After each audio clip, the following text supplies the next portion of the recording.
Have you noticed that no matter what Meghan does, the British tabloids somehow end up emotionally devastated by it? If she posts on Instagram, they call her attention-seeking.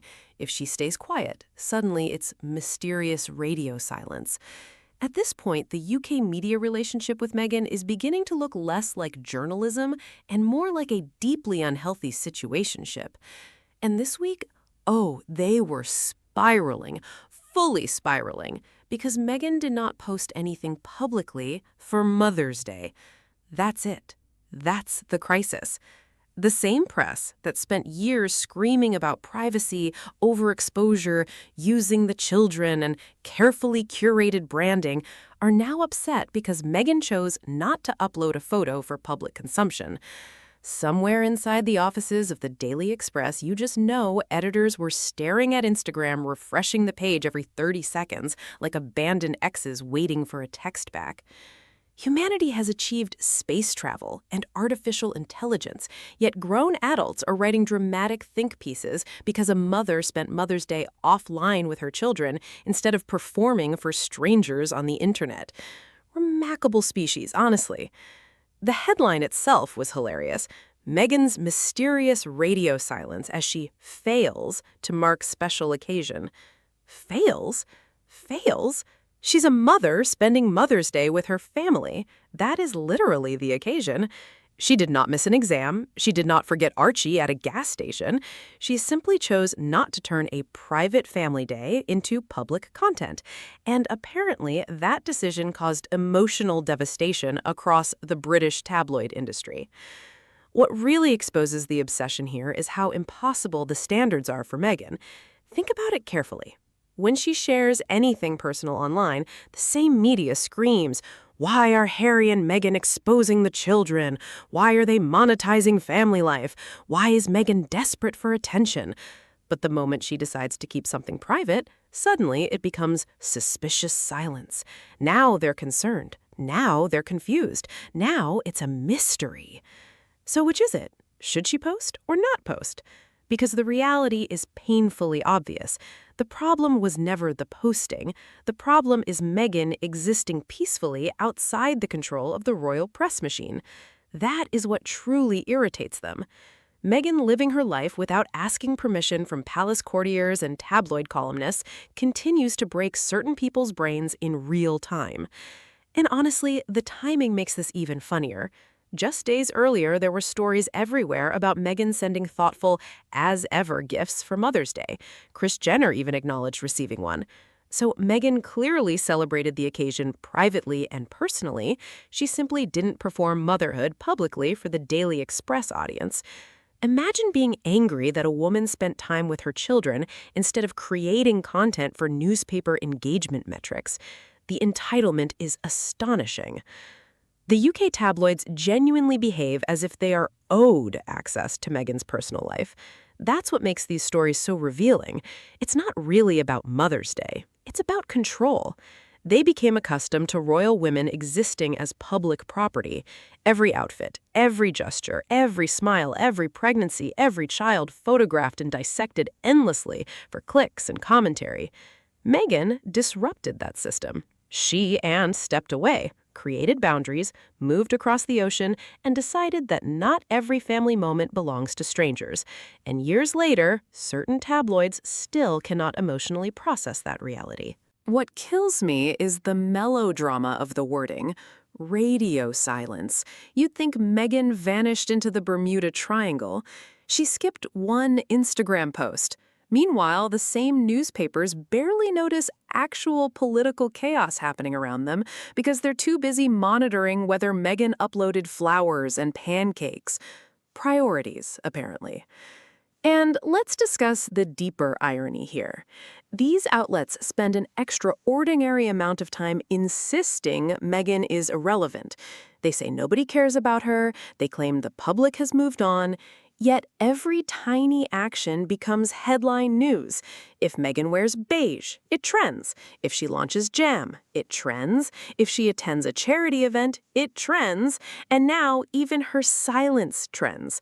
That is not irrelevance. That is influence. Massive influence. You do not write articles analyzing the absence of a Mother's Day Instagram post from someone nobody cares about. You especially do not push it across social media with dramatic captions trying to stir outrage. That's fan behavior, unpaid stan account behavior, honestly.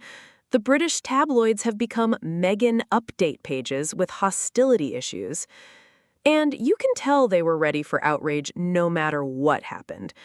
Imagine if Meghan had posted a sweet family photo. Ugh, the headlines would have written themselves. Meghan uses children for publicity. Duchess stages emotional Mother's Day comeback. Royal fans divided over private family snap. They had the outrage templates prepared and waiting. But Meghan did not cooperate with the script, so instead, her silence itself became the scandal. That's when you know the obsession has reached parody levels. This is why so many people no longer take these royal stories seriously. The contradictions are impossible to ignore. Meghan is simultaneously accused of craving publicity and hiding too much. She's supposedly irrelevant while being monitored daily. She's painted as manipulative for posting and suspicious for not posting. The goalposts move constantly because the outrage itself is the product being sold. And honestly, Meghan probably had a lovely day. That's the funniest part. While tabloids were drafting think pieces about silence, she was likely at home in California with Archie and Lilibet enjoying peace, laughter, breakfast, maybe a beach outing, maybe homemade cards from the kids. Just living life, not performing, not explaining, not asking permission. And that freedom clearly irritates people who expected Harry and Meghan to remain trapped in the royal system forever. You can feel the frustration in these articles because Meghan continues refusing to behave according to old royal rules. Traditional royal culture relied heavily on carefully managed access between the monarchy and the press. There was an unspoken arrangement. Royals provided visibility and controlled appearances, while certain media outlets maintained relationships and narratives that benefited the institution. Harry and Meghan disrupted that arrangement entirely. They said no. They chose independence. And parts of the media still react like jilted ex-partners who cannot accept the breakup. The emotional investment is genuinely bizarre at this point. Why are professional reporters monitoring a woman's Mother's Day posting schedule with this level of intensity? There are wars, economic crises, healthcare debates, climate disasters, actual journalism to pursue. Yet somebody sat at a desk crafting paragraphs about Meghan's silence. Imagine explaining that to future historians.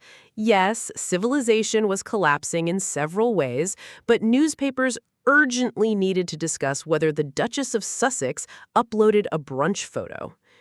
And you know what else is interesting? Meghan's silence probably generated more coverage than an actual post would have, because outrage drives engagement. These outlets understand that Meghan's name guarantees clicks. Supporters click, critics click, curious people click, everyone clicks. Meghan has become one of the most commercially valuable public figures in the royal media ecosystem, and the tabloids know it.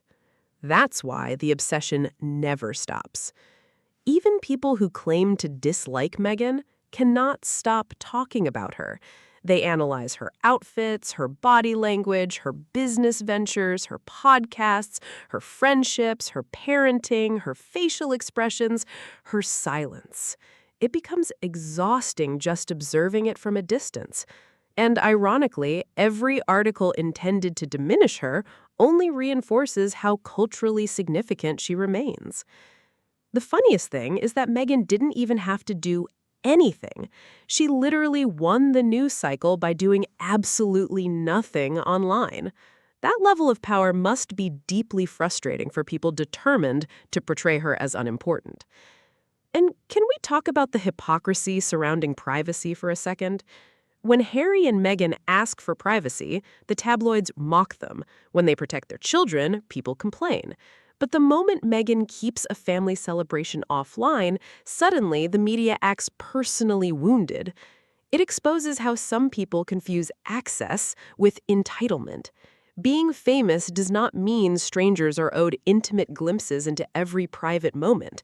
Motherhood does not become public property because someone married into royalty. Frankly, I think Meghan and Harry learned something important years ago. No matter what they do, criticism will come anyway. So why sacrifice peace trying to satisfy impossible standards? If the outrage is inevitable, they might as well live authentically. And honestly, that mindset probably drives certain tabloids insane because it removes their power. You can see the shift happening slowly, though. More people are beginning to recognize how absurd these narratives have become. The public notices when newspapers manufacture drama out of literally nothing. Woman spends Mother's Day privately with family is not scandalous. It's normal. Most mothers on Earth did not upload public Instagram tributes yesterday either. The difference is nobody writes front-page articles accusing them of radio silence. And somewhere in Montecito, Meghan probably didn't even know the tabloids were spiraling. Or maybe she did and laughed about it over coffee. Because imagine realizing your mere absence from Instagram caused newspaper-wide panic. That's influence most celebrities would kill for. Meanwhile, the same outlets constantly underestimate how relatable Meghan's choices can appear to ordinary people. Plenty of parents understand wanting special moments to remain private. Plenty of people are tired of social media pressure, turning every holiday into a performance. Sometimes people simply want to enjoy life without documenting it for strangers. That's not mysterious. That's healthy. The royal media ecosystem, however, treats privacy like rebellion when it comes to Harry and Meghan. Every boundary becomes suspicious. Every refusal becomes a snub. Every silence becomes a crisis. It's exhausting theater, performed by people who desperately need Meghan content to survive financially, while simultaneously pretending they want her to disappear. And honestly, that contradiction is the entire story. Because if Meghan truly vanished from public life tomorrow, these outlets would lose one of their biggest traffic magnets overnight. They need her. That's the secret nobody wants to admit openly.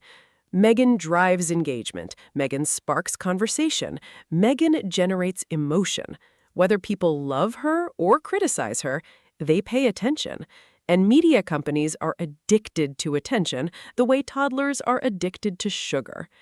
The internet reactions were hilarious, too. People immediately started pointing out the obvious contradiction. Last year, when Meghan posted for Mother's Day, critics complained. This year, she didn't post, and critics still complained. At some point, you realize the outrage machine simply requires constant fuel. Logic is optional. And poor Harry honestly warned everybody years ago about how toxic the system could become. He talked openly about media intrusion, manipulation, harassment, and the emotional toll it took on his family. People mocked him at the time, but stories like this quietly prove his point. When newspapers can create dramatic narratives from the absence of an Instagram post, it becomes impossible to deny the obsession has crossed into unhealthy territory. There's also something deeply revealing about how motherhood itself gets weaponized against Meghan constantly. She is scrutinized differently. If she shares affection publicly, she's calculated. If she protects privacy, she's secretive. If she works, she's accused of neglecting family. If she stays home, she's lazy. It's a no-win framework built deliberately so criticism remains permanent regardless of reality. Yet, despite all of it, Meghan continues moving forward, launching projects, building businesses, raising her children, supporting causes she cares about, maintaining friendships, existing peacefully. And perhaps that resilience irritates critics more than anything else, because after years of attacks, she still refuses to collapse into the villain role written for her. That's why these radio silence headlines feel so desperate. They reveal a media machine straining to manufacture relevance from nothing. The article itself becomes evidence of the obsession it pretends to analyze. And honestly, there's something almost comedic about the image of tabloid writers sitting around waiting for Meghan to post. Refresh, refresh, refresh. Nothing. Panic. Emergency editorial meeting. Quick, make the silence the story. Journalism truly entered its performance art era. Meanwhile, regular people spent Mother's Day offline with their families, too. Millions of mothers worldwide celebrated privately without issuing public statements. The Earth continued spinning, society survived, birds kept chirping, yet somehow Meghan not uploading a photo became breaking royal news. Incredible. At the end of the day, this entire situation says far more about the tabloids than it does about Meghan. A woman choosing privacy with her children should not trigger national discourse. The fact that it does exposes the unhealthy dependency certain media outlets have developed around Harry and Meghan content. And maybe that's the real reason the tabloids keep spiraling. Harry and Meghan left the system, but they never lost public interest. The media expected them to fade away quietly. Instead, every move, every project, every appearance, every silence continues dominating conversation globally. That must sting for people who spent years predicting failure. So now even silence becomes a headline. And honestly, that is hilarious. Thank you for watching, and I will see you in the next video. I'm Smiley, and take care.